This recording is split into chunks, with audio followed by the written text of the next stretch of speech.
Hey, so are you still like open to exploring?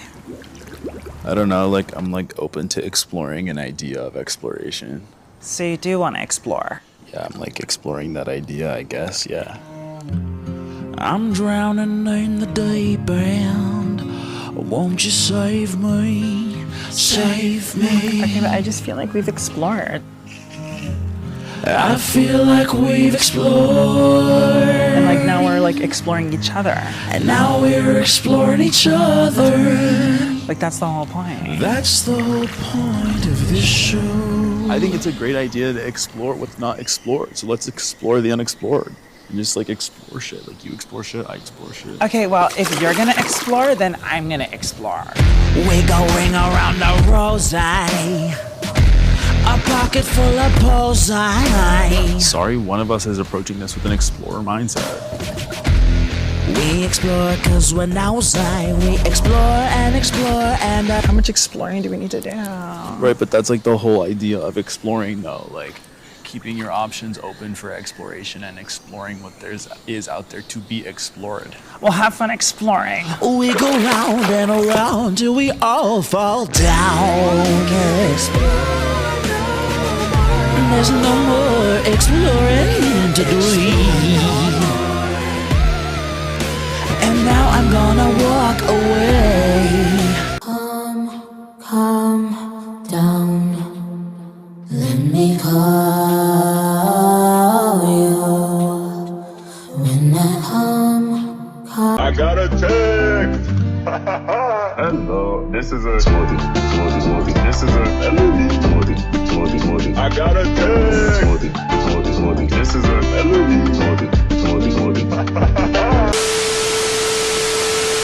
Hey sexy butterflies, it's your fave mushroom fairy Kira, and I'm back with another video. I know I've been MIA, but life has been lifing. I recently moved. For those of you that don't know, my husband is military, well now vet. He recently got out, and so we made the transition back into civilian life. So I am back home in my hometown of Houston, and it's just been a little bit of a transition moment for me as I'm just getting reacquainted and adjusted, and it's been a challenge, but now I feel like I'm finally getting settled, and I miss just doing content and doing my videos because honestly, I've been so down bad when it comes to this channel. I was looking at my stuff and I'm like, bro, I've only done 2 videos in the last 6 months. And I literally told myself I wanted to be more consistent, but that's neither here nor there. I know y'all aren't here to hear me ramble about my life and stuff. I'll probably post another video about that. But what I wanted to discuss today is Love Island. Love Island is the social experiment that just keeps on giving. There is so many different discussions that this show causes. And the commentary that I saw this year really surprised me, especially from Black women. But, we're going to get into that, okay? All right, so throughout this video, you may see me looking down at my laptop. That's just because I needed to really organize my thoughts so that I could clock tea correctly. So yeah, if you see me looking down, that's why. Laptop. I honestly feel like Love Island is a dark social experiment. In my opinion, it has a lot of parallels to the film Blink Twice. If you haven't seen that movie with Channing Tatum, you should definitely give it a watch. It's a very good movie. You basically have the producers putting these young adults into a villa, disconnected and isolated from the outside world, surrounded by hidden cameras where their every move is being recorded. There is no privacy. It's even been said that girls would lift their shirts up to expose themselves so that what they say couldn't be aired on TV. For Love Island, they take your phone away before you're gonna go in for a week. They don't want anyone to be biased. So they put you in a hotel and you can't leave the room? Yeah, it's literally isolation. All right, Brian Mata asked, what do you guys do all day? For real. Honestly, we ain't doing nothing all day. We chilling, we kissing, we snuggling, and then maybe we have a game or a challenge. We argue and fight and go back and forth. And then we go to bed at 4 a.m. That's a typical day. It would be times when me and Iris, shout out to my girl Iris, we'd be in the bathroom and we'd be like, next dumping, send me home. She's like, no, send me home. We in the bathroom, like going back and forth, like, no, send me home. Yes, because it was like, it got to be a lot sometimes. Oh my gosh. The questions I keep seeing is, what do they do if they get sick? I actually got a kidney infection the very first week of Love Island. I had a fever of 104. Another thing I've been seeing is, how does the villa stay clean? It's actually not clean at all. Remember one time someone left a used tampon in the shower? So Love Island may look glamorous, but there's situations like that. There's actually an entire production team that cleans up after you, washes your dishes, does your laundry. Another question I see is, what do you guys do on your off days? On our off days, we have to see psych. Off days are usually when after sun's happening. I always hated off days because you can't talk. There could be some crazy shit that happens the previous night and you can't talk about it. Another thing I think people don't know is there's mics in the headboard. Yeah, so if you want to get freaky at night, they're still listening. Although they're always listening, sometimes they don't catch everything. And by that I mean, one time on our season, someone was dumped from the villa and they didn't catch it on the camera, so they had to dump them from the villa a second time. Another issue is that you're kissing all the time that sometimes people have bad breath and you just have to keep quiet, but they give you so many Listerine strips, like the ones you put under your tongue. Still to this day, I cannot use a Listerine strip. I feel like another thing people don't know about is that they ask you questions before you go to the villa. Questionnaires are based off of challenges that you'll do in the villa. Questionnaires will ask you about your body count, and my dumbass was honest. Some people lied about their questions, and I should have, because Keeler, you're on national television. When we watch this show, we're just thinking of it as entertainment, but these are like actual real people with real feelings. They're not Sims that can be controlled. And I feel like a lot of viewers look at it from an aspect of they want to control the islanders, and having the voting system gives the viewer a sense of control.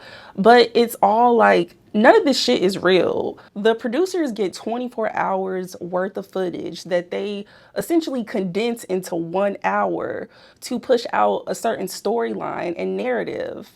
After season 6, I feel like way too many people became very emotionally invested in this show in a unhealthy way that just brings out a lot of like ugly behaviors. I told myself that I wasn't going to watch it, especially after the shit show from season 7. I'm not really into reality TV like that because a lot of the shit is scripted and fake and it's just not authentic. But my sister and sister-in-law had started watching it, and as I'm like looking at it from passing, I ended up getting invested myself, especially after seeing people calling Anaya ugly when her casting photos dropped. And I just felt like those photos, they didn't do her any justice, because Anaya is gorgeous, but those photos like just flattened her. And I didn't like this. I'm like, here we go again.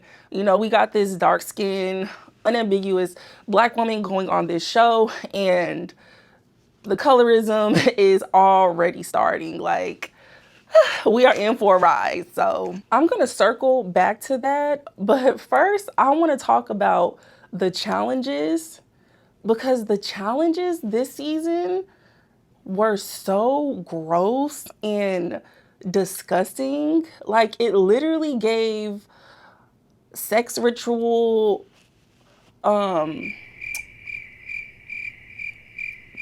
look, I'm just at a loss for words just thinking about what I saw on my TV screen, because it literally was diabolical. It really pissed me off because I'm like, none of these challenges have anything to do with finding love.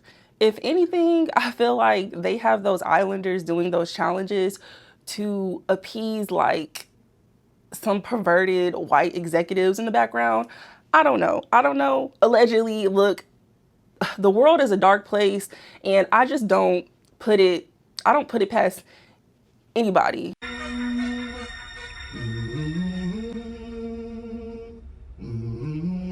I feel like 20 years from now, there's going to be a documentary coming out titled Surviving Love Island. I don't understand why the challenges are so perverted and weird, why everything has to be like with slime and goo, and that food challenge where they had them like spitting into each other's mouths. Like, I couldn't even stomach it. I couldn't even get through it. I had to fast forward it because it was just so disgusting.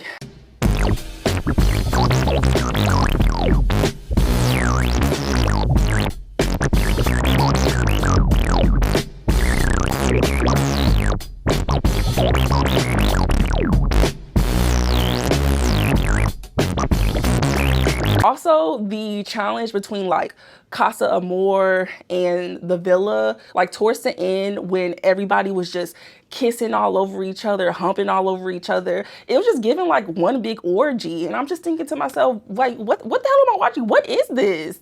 The only normal challenge that they had was the karaoke challenge. And to me, that was super cute, really fun. Like, why can't we just do normal stuff like that?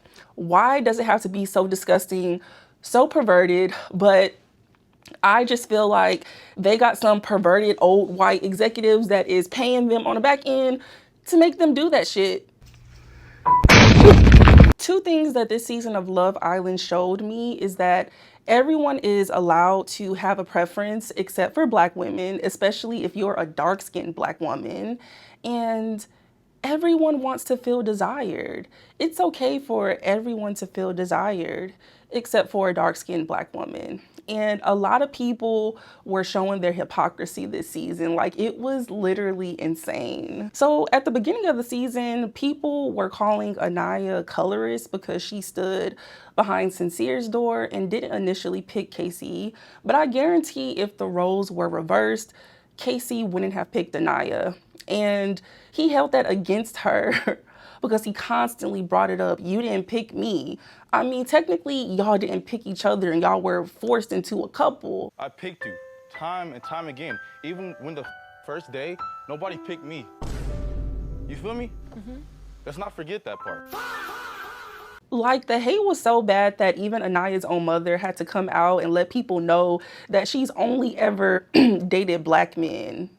The colorism accusation started again when Anaya picked Carl over Keon in Casa Amor, and Black women and Black men alike were losing their minds. Like, they were literally just being crybabies, like, oh my gosh, why didn't she choose that big Black man? I literally saw people calling him like Mandingo. Just the language in itself was very colorist, and it just showed me that a lot of Black people, they look at these men, especially dark men, as a walking penis, because essentially that's what it boiled down to. All this nigga had to do was squat her in the air and y'all was losing y'all minds. Like, please. Clock that T. Clock it. Clock that T. Clock it. Clock that T. I feel like Keon pursued Anaya because he came in with the assumption that she would have picked him, and he would have just used her to essentially get into the villa and go after the woman that he wants. And then he comes out the villa liking shady comments about Anaya, accusing her of being colorist, and honestly, I just feel like she dodged a bullet with him. Meanwhile, Kata, who is a biracial, nobody's calling her colorist because it was clear that she doesn't prefer Black men. She was going after everything white and bright up in that villa, and it was not a Black man.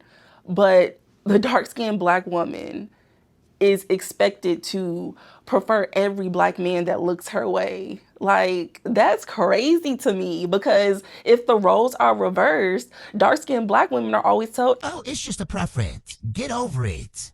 like, let's keep that same energy. Black men weren't crying about colorism when Alandria was being called ugly all over the internet and being strung along by Taylor. But what it essentially boils down to is that this year, the Black man was not preferred, and they couldn't take it. People love to call Black women colorism crybabies, but when the roles are reversed, it's like, y'all can't even take y'all own medicine. Like, get up on your good foot. That is why I absolutely hate when y'all try to gaslight Black women when we talk about colorism, because at the end of the day, it's human nature to want to be desired. It's human nature to want to be someone's preference. But nobody gives a fuck until it's all the other groups of people that aren't being preferred. That's why when Soul got eliminated, oh my God, Black women were losing their minds. Mama happy. It's like Black women are obsessed with trying to be fair and balanced for everyone but themselves, because Soul and KC would never defend y'all. But like, he got shooters. She has shooters. I felt a little bad for Soul, but I think what her mistake was, She came into that villa and she thought that those men were going to be all over her. Soul didn't bombshell correctly. Like, you are there to explore. You said that it's couples island, but girl, you could have pulled any of those men for a chat. And Sincere, who is the most insincere of them all, was the only one that was up to the task and pulled her. KC, I feel like he didn't want to compete with Sincere, so he wanted to play it safe. That's why I find it crazy how y'all are so quick to call the black women insecure when everybody on that island displayed some type of insecurity.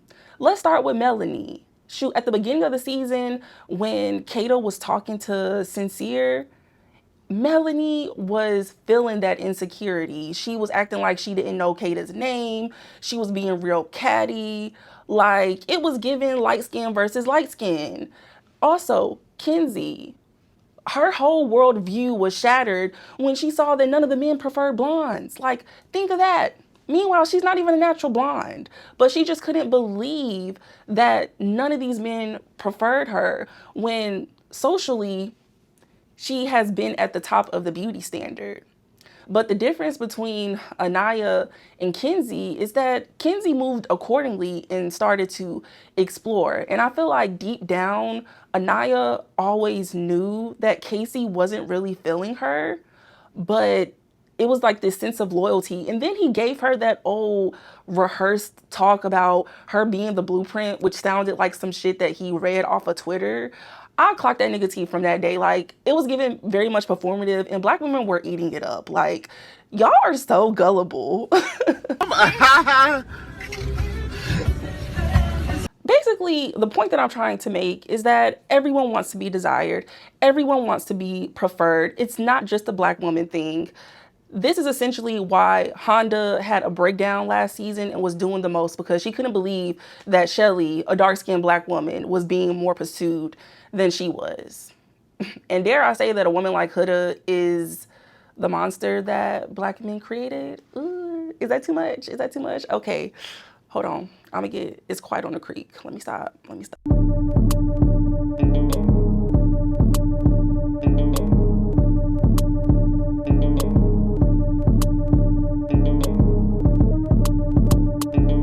Also, one of the things that I really hated from this season was just how down bad Anaya was when she realized that Casey didn't pick her for the recoupling. Her dropping down to her knees and crying over Casey, standing up and yelling at him during movie night. Like, it was not a good look, and it just gave people ammo to hate on her and essentially coddle Casey. I really just hated to see like the girls just losing their minds over these men, because let's be real, like the men on this season, they all sucked ass crack. Like, the men were trash. And I'm just like, stand up, girl, stand up. And I just wish that she would have chosen Carl the first go round, because she could have avoided that heartache and that embarrassment. But, you know, we move. I forgot the fucking question. First of all, I can speak if I want to speak. Y'all don't control me. I don't care if you know me or not. But I'm not talking to you. Well, I'm speaking to you.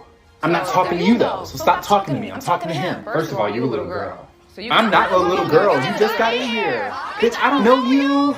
I don't fucking know you. You can pipe down. I'm TT. I'm talking to his grown ass. You just I'm speaking to you. Get her out of my like, I don't even, she can talk to her ass. Like, I don't, are you gonna shut me up? Boot this girl out of this bitch. Is this Bad Girls Club?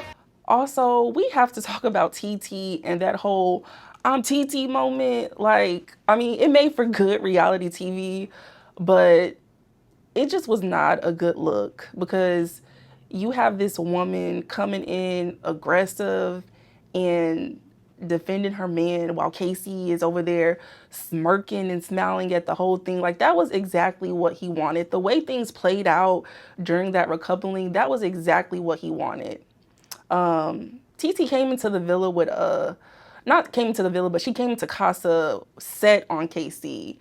And when Casey said that he was gonna sleep with Sydney, she nearly lost her mind. I'm like, girl, if the season had started with you and Casey, you wouldn't have even been able to walk a day in Anaya's shoes. Cause girl, That's why I didn't like how she was smiling and smirking and laughing when the scenes of her and Casey were playing during movie night. Like, I don't condone the racist and masculine memes that came out of that situation, but I just hate that she came into the villa like that. And it really did feel like a baddies, bad girls club moment. And the fact that you had Black people essentially saying, we need some more like baddies type. It's like, bro, this is not Zeus Network. This is not Zeus Network, and y'all really want one type of like representation for Black people on these mainstream shows, which is crazy to me because y'all be the first ones to say that we're not a monolith.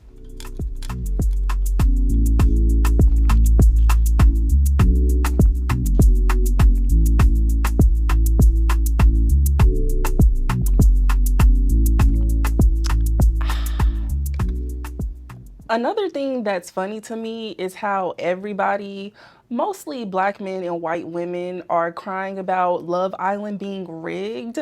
But nobody would be saying this if it was a Black man and a white woman. But because those two groups of people weren't in the final four, all of a sudden the show is rigged. And now people want to boycott Love Island. So the racism from last year that Alandria and Shelly wasn't enough to make you want to boycott the show. But because Casey and TT didn't make it, now you want to boycott? And there was even a Black woman that set up a GoFundMe for Casey and TT for 100K. I think it's currently at $0. Mind you, they would never do that for a Black woman. Now, I'm a firm believer of multiple things can be true at once. So when I saw that some people were comparing Brinity to Nicolandria and saying that the producers had an agenda, I'm like, okay, I'll give you that. Because Nicolandria, they were the breakout stars of their season, even though they didn't win. And Alandria, she has been on a post-Villa run that we have not seen from any of these Islanders. So I can understand that the producers of Love Island, they wanted to get a piece of that pie. The fuck? The fuck? The fuck? The fuck? The fuck? What in the motherfuck? Fuck. To be honest, I wasn't even feeling Trinity and Bryce in the beginning, but I could see slowly their connection was growing. But at the same time, it's like, you don't want to drink the Kool-Aid because we don't know these people. Things are heavily edited, and this show is a game. Most of these people are playing the game. I'm pretty sure Trinity and Bryce are familiar with Nicolandria and the fame that came with that. So maybe they played into it, but at the same time, I do think that they actually grew to like each other, but I don't want to play too much into the fantasy. And I feel like that's where people go wrong. I honestly feel like the tides are changing and people, they can't handle it. People want to see Black women being desired. Whenever these dating shows are happening, nothing is ever in the Black woman's favor, especially the dark-skinned Black woman. Love Island UK is very notorious for being colorist. These Black men go on these shows and they're choosing everything that's white, light, and bright, except for the Black woman. And even when it comes to kissing them, they look disgusted. But when the roles are reversed and the women are being pursued and desired, it triggers people. Because essentially, it challenges the status quo. And Nicolandria is getting hate to this day. It's been a year later and people are still calling their relationship fake.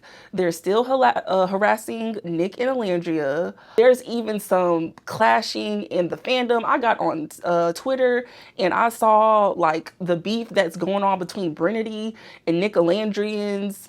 Like, people are just coming for Ola unprovoked. Speaking of fandoms, I just think stan culture in general is just, it's very toxic. I used to participate in stan culture, but it's too much. It's like, it's fun when you're just supporting your fave and buying their products and hyping up everything that they're releasing and doing. But things get dark on Stan Twitter, and I feel like since season 6 going into season 7, it really got bad with season 7. Like, people are losing their minds, and I thought like maybe it's Gen Z, maybe it's the younger crowd, but it's the old folks too. Like, y'all do not know how to be normal about these islanders. Like, it's very concerning.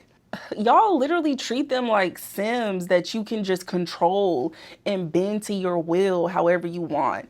And as an avid sim player and lover of life simulation games, I'm just here to tell y'all that you hoes are not God.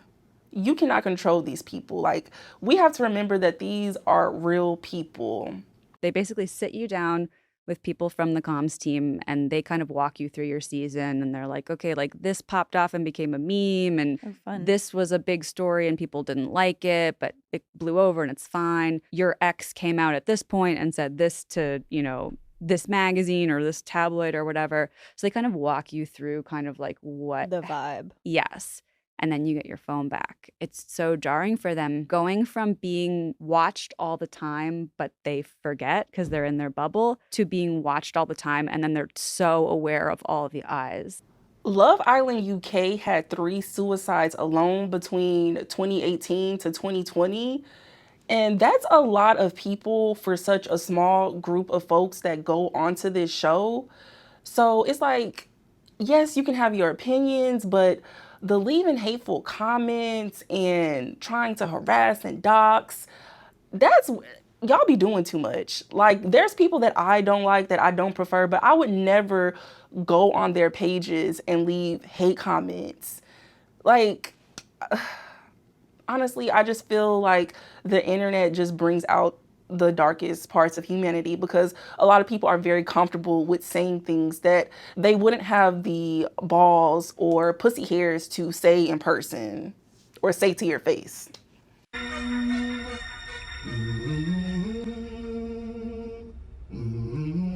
Back to people saying that this season was rigged. Honestly, y'all can keep crying. Y'all can keep crying.